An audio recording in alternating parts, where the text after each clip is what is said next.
Memang Pak, mungkin lagu ini tercipta juga kalau ada iklan itu, iklan motor itu kalau nggak kenceng gitu, sampai bajunya sobek semua itu, ya, itu mungkin nggak bagus itu, mesti ngebut itu. Tadi kalau nggak ngebut di kota tadi, cewek-cewek juga nggak nolak ya, luar biasa tuh Pak. Ini saya rasa tidak lahir begitu saja. Ini tidak lahir begitu saja. Pasti ada penyebabnya. Secara psikologis mereka ingin di depan, kan gitu Pak kira-kira. Nah ini bagaimana prakteknya Pak? Jadi jangan terlalu teknis, prakteknya itu gimana?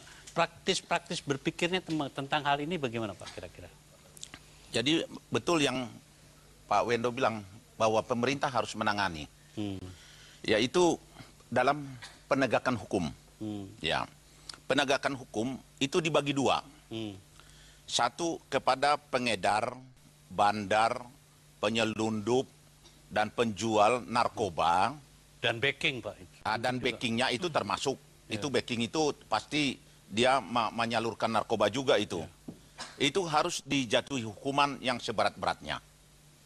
Dan yang sekarang solusinya yang terbaik adalah ada 52 orang terpidana mati narkoba. Dan ada sudah 19 orang, hampir 19 orang, permohonan gerasinya telah ditolak oleh Presiden. Itu harus dieksekusi oleh Jaksa Agung di depan regu tembak. Itu yang solusi pertama mengenai pengedar, bandar pengedar dan penyelundup pembuat narkoba di Indonesia. Ya. Yang kedua adalah mengenai korban pengguna narkoba. Korban pengguna narkoba untuk menyelamatkan bangsa ini, semua pengemudi, baik pengemudi pribadi, baik pengemudi umum, kendaraan di darat, baik kendaraan di laut, maupun kendaraan udara, itu harus tes urin semua. Nah, supaya bisa menyelamatkan penumpangnya. Termasuk misalnya saya, supir saya, harus saya tes, sudah saya tes kemarin. Free, bebas narkoba. Ya, seperti itu. Nah, semua dilakukan oleh semua pemilik mobil pribadi. Dan beliau-beliau, pemilik angkutan itu. Dan penerbangan, dan kapal laut. Itu yang pertama. Terus yang korban pengguna narkoba, sudah ada peraturan pemerintah nomor 35 tahun 2010 yang menyatakan wajib lapor. Lapor? Mana ya, berani Pak? Wajib lapor korban pengguna narkoba. Orang tua, kalau anak-anak, orang tuanya harus wajib lapor. Melaporkan. Gitu. Ya. Kalau sudah dewasa, istrinya atau keluarganya atau dia sendiri melaporkan diri ke tempat rehabilitasi. Kalau bapaknya? Di mana?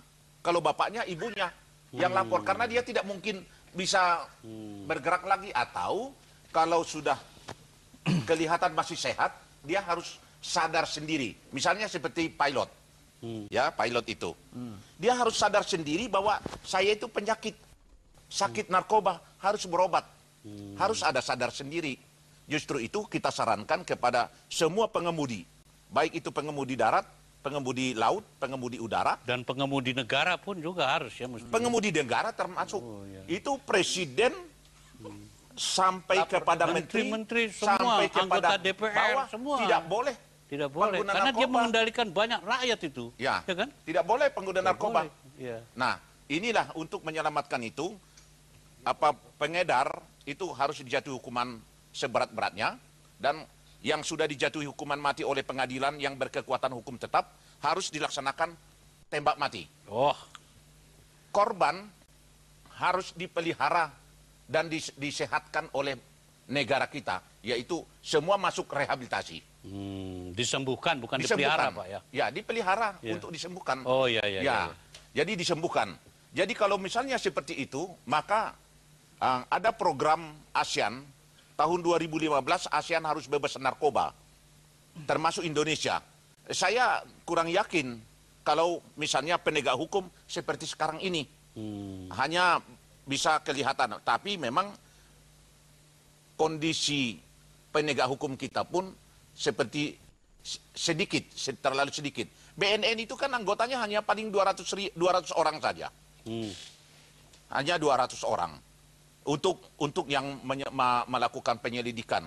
Kecuali ada preventif dan rehabilitasi. Kalau untuk represifnya, itu paling 200 orang. Nggak cukup. Kalau Mabes Polri, anggota Direktorat Narkoba Mabes Polri itu, paling itu 150 orang. Kalau di Polda, itu paling 200 orang. Di Polres. Nah, cuma itu political will. Ya, politik hukum sudah ada, yaitu undang-undang. Ada peraturan pemerintah. Political will dari Kapolri. Kalau Kapolri memerintahkan, di wilayahmu Polsek harus bebas, tidak ada pengedar narkoba. Kalau ada, kamu saya copot. Demikian juga Kapolres. Begitu juga Kapolda. Harus ada perintah Kapolri begitu. Nah, ini political will daripada Kapolri untuk membebaskan Indonesia dari bahaya narkoba. Waduh. Saya rasa Pak Pradopo lagi lihat juga nanti di TV. Ya, mudah-mudahan ditonton beliau.